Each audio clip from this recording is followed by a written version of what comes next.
Political war of words has erupted after Akhilesh Yadav's move to seek cancellation of bail of riot accused. The Congress and BJP training their guns at the SP government, questioning whether the move was a tactical one hours ahead of the polls. Will this new controversy spell fresh trouble for the Akhilesh government? Here's a report.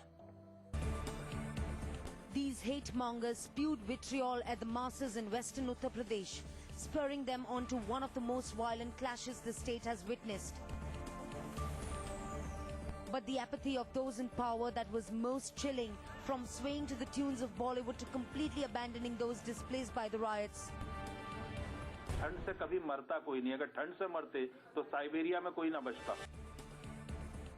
In a move that reeks of pre-poll opportunism, the same government has sought to cancel the bail of those who incited the unprecedented violence in Muzaffarnagar. If bail is to be cancelled, that has to be done by the court, and the appropriate authorities, if they so want, should move an application. The opposition in the state only accusing the SP government of trying to score political brownie points. Only political agenda, how to polarize, and the day the Samajwadi party came, from that very day you have been doing this. That has been the communal agenda of the Samajwadi party for more than 2 years now. But the SP only defended its belated push towards the victims of Muzaffarnagar. Mr. Bhartendu Singh, Mr. Hukum Singh and Mr. Sanjeev Balia are your mascots and you cannot hide them. You cannot hide them.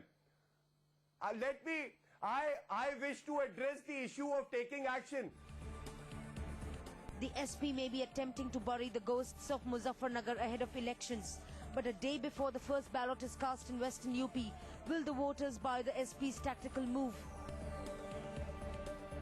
Bureau Report, Times Now.